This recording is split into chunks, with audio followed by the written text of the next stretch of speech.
Glad you're watching Newsfeed. A very good afternoon to you. My name is Flora Limuki. Let's kick off this live broadcast. An anti-corruption court has withdrawn 2.2 billion shillings case against businesswoman Mary Wambui and her daughter Purity Njoki Mungai. This is after the DPP made an application to have the charges withdrawn under Section 204 following successful compounding of offences on the 6th of December last year and subsequent payment of the fines imposed by the authority.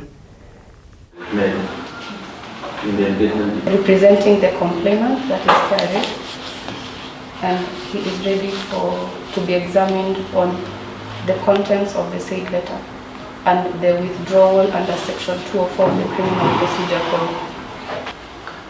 And having considered the record, the submission by counsel for the state and counsel for the accused, I'm satisfied that the complainant, having considered and compounded the matters the subject of these charges, the substratum of the same now no longer exists, and that the complainant has advanced sufficient grounds to enable the court to permit a withdrawal of its complaint under Section 204 of the CPC, as argued before the court.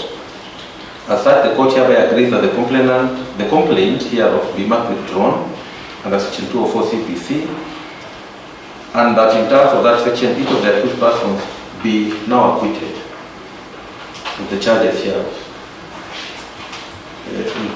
in consequence. The further order I was going to make is the one of the 15th. I think I complete that, which is that consequently any and all orders made in relation to bail are hereby vacated and the sureties for the accused discharged. The securities deposited may be released to the respective depositors.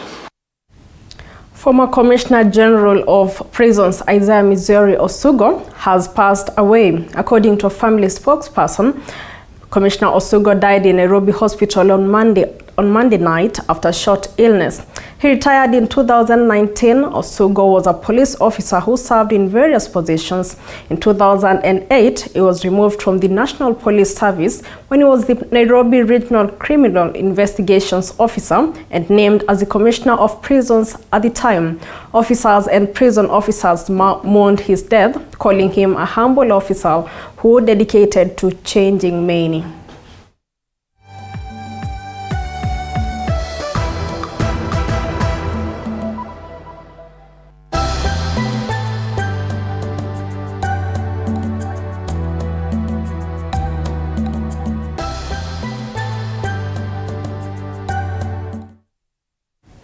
Meru Women Representative Elizabeth Kailemia has expressed her views on the wars that have been facing Meru Governor Kawira Mwangaza amid talks being spearheaded by Deputy President Rigathi Gachagua to make a truce between Mwangaza and the county's MCAs. Kailemia says the problem that caused the altercation in the county is more of an emotional issue and not a legal one. Kailemia is now asking for patience in Meru County, while Deputy President Rigathi Gachagua continues with efforts to bring harmony. Realize from the proceedings in the Senate, it's not really a big problem. It's just misunderstanding. Everybody feeling that they are being disrespected. And if you ask me, it was more of an emotional problem rather than a legal problem.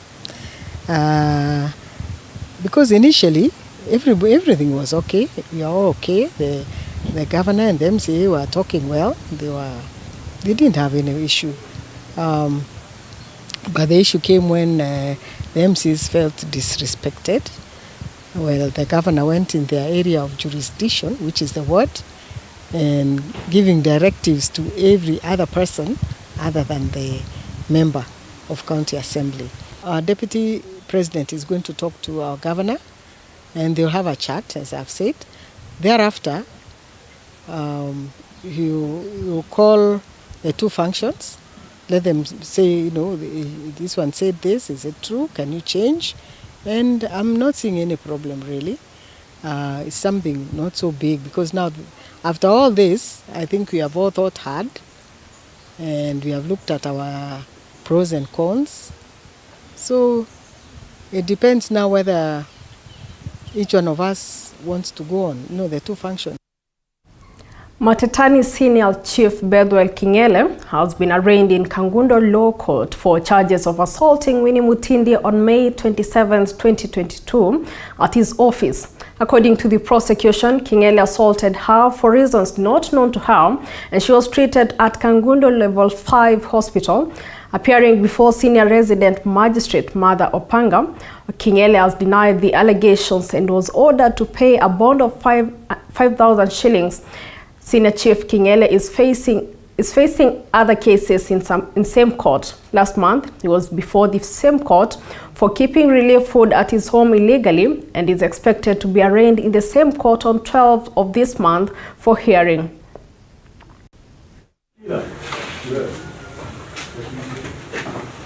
Yes, the police cashed the 5,000 shillings. Yes, we take this in. Also right.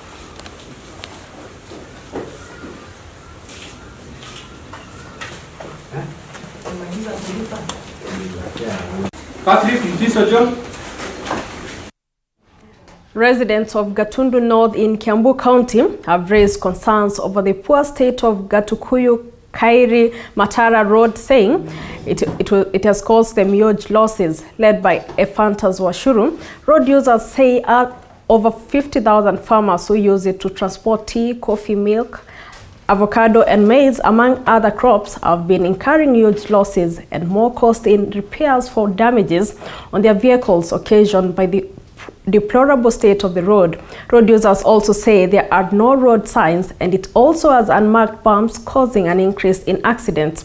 The 1.5 billion road, which is 35 kilometers long, was launched by President William Ruto in 2018 when he was the deputy president. Iwekwe vizuri. Mashimo ni mingi. Mashimo ni mingi, kwa hivyo itengenezwe. Naona hata maroli hii ya transist ikipanda hivi inakuja kaa inabomoa hii barabara yote. Lakini kitu iko na hofisha sana ni barabara ambayo tulitengenezwa juzi. Ni nguo mpya unaenda kuweka viraka huko kwa nini? Barabara imewekwa mchanga. Jana tu juzi inawekwa mchanga ambayo imetoka kwa barabara kando kando. Bams zinawekwa kubwa mpaka gari ndogo inaenda ikiyumba halafu inaanguka. Gari mbili za Probox zilikuwa zimebeba mayai. Yote ilivutikia nje kwa hapo kwa wajangu. Hata ukiwa umebeba customer ukimpeleka polepole yani unakuwa na protocol ya kumfuatilia ndivyo yani pikipiki sigoge mashimo. Hata tukikaa unajipata uko kwa geles wiki moja, wiki yani kila saa unakuwa kwa geles, pikipiki imeharibika. Kuna barabara Gatundu North ishaianza ikamalizika. Ile ya kutoka Kandakomo kwenda Marige ilianza, contractor akaenda. Hii ya Mau Road haijaiguza Gatundu North na watu wanagoja na watu wanalipa, walichagua serikali na watu walichagua viongozi na watu wanalipa taxes. Kwa hivyo tunauliza serikali Stakeholders in the education sector in Kwale County are now calling on the Ministry of Education to ensure that students who got the best marks in last year's KCP examination get a place in high schools. Parents at Bilashaka Primary School say that their fear is that many of their children may lack the chance to join good secondary schools despite them doing good in that exam. Speaking during the assessment of KCPE results after the school led for the 7th time in the Simba Tiwi zone, parents and teachers have called on the Ministry of Education to address the issue. According to them, despite the schools recording excellent results, it has been going through many challenges such as lack of water, classes and food, further calling on the county government to intervene. Wasiwasi wetu mkubwa kwanza ni watoto wetu kwamba watachukuliwa wote. Na watoto wetu wamefanya vizuri, wamejikaza kadri ya uwezo wao. Tulikuwa tuwaomba wapate wale watapata national schools wachukuliwe, county schools wachukuliwe, mpaka hizi zingine zetu za hapa mtaani wachukuliwe, watoto wote pasiacho hata mmoja. Tutashukuru sana. Hawa wanafunzi ukiona matokeo miaka 7 ambayo imekuwa ni ile misingi bora dhabiti ambayo imewekwa. Na kila mwaka tunangangana tufikishe pale mahali ambapo target imekuwa imewekwa. Ni furaha kubwa siku ya leo kwa kuwa tumekuwa kwanza Simba Tiwi zone na tumeongoza kwa miaka 7. Ningependa iendelee. Nashukuru Mungu kwa vile ambavyo tumesoma kwa muda mfupi na tumefaulu shule yetu. Na ilikuwa sio target yangu kupata maksi 360. Nilikuwa natarajia kupata maksi 400. Hivi ambavyo tumesoma kwa muda mfupi na tunashukuru kwa vile ambavyo nimepatia 360. Na tuwaomba yani serikali kama itatusaidia sababu shule yetu iko na ukame. Kwa hiyo ama itatusaidia kupata maji na basari na kutufundisha. Political analyst and scholar Professor Herman Manyora has faulted President William Ruto's policies, claiming that they will make Kenyans disillusioned, hence a revolt against his government may arise which negatively impact the country's economy. Manyora added that in a span of 3 months during Ruto's government had incurred almost 1 trillion shillings of loans from foreign nations and financial institutions such as the World Bank, the International Monetary Fund, and the Republic of South Korea, and many others. The president promised many things very close to people. He has not been able to implement any of them. Therefore, he had to run away with one, and the easy one was the Hustler Fund. It was a question of getting like 30-40 billion shillings and quickly putting it in somewhere, and you start rolling it. The speed again is suspect, because you cannot give people money without proper structures, without proper management in place. So again, you can see populism about the Hustler Fund. Again, if you are talking about a fund to help people do business, surely any financial institution, any bank will tell you, it's not just the ability to pay, but the kind of viability of what you are doing. So even small startup funds and programs, they usually assess what people want to do. So this one will just give you money, and then it's so little. You can see it is populist. It was because all other things he had not been able to do, like the cost of living. And therefore you run away with one of these. That's why with the disorganization and all the questions being asked. And again, you see, it's just a government freezer. Yeah. The president has removed a number of subsidies, and I think from day one when he was being sworn in. One is that as a president, this is his government. He must implement the policies he thinks can work.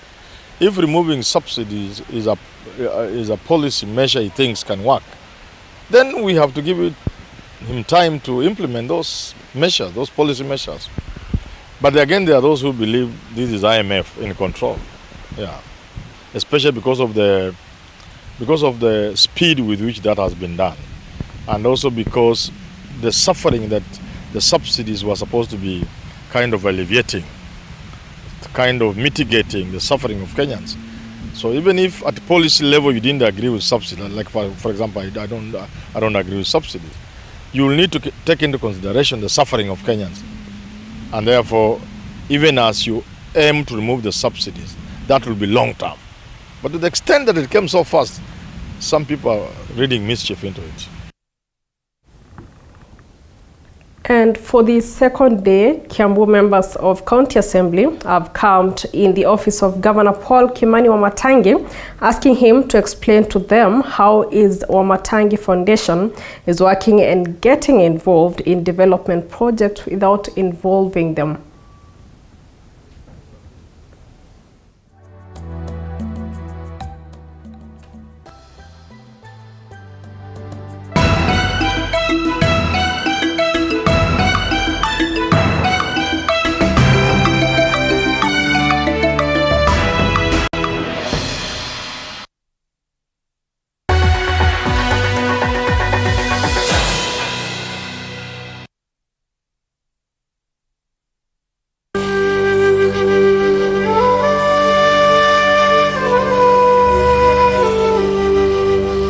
Kenya is home to a wide range of wildlife species.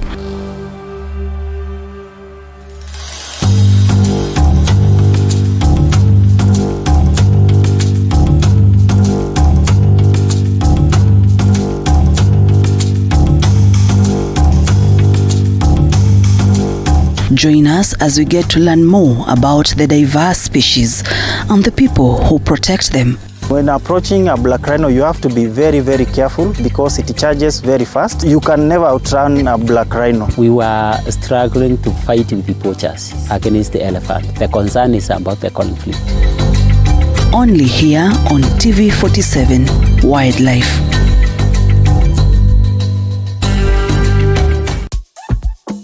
Hakuna kitu fiti kama vitu kutokea poa kuliko vile umepangia. Vitu kama hizo zinaitwa vitu bigi. Bonds moto kuliko pasi. Surprises bigi ajabu. Sherehe inayopangiwa bila hasira.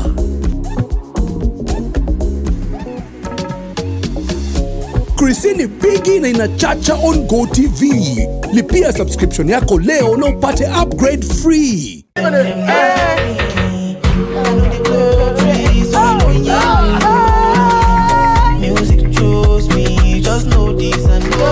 Ladies and gentlemen, welcome to Kenya's #1 comedy talk show, Dr. Farega Tonight.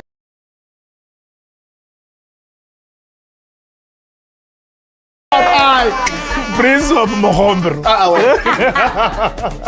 Mtaalamu wa ofisi yake. Umenikula kichwa kutafuta. I'm here, it's not you, it's me. Stop touching me, stop touching me. No, stop smearing me. Stop smearing me. So you and Willie Paul are actually dating? Don't do that. All the ladies, to all the men, you can sort yourselves out. Dr. Ofweneke Tonight, every Wednesday from 7:30 to 9 p.m.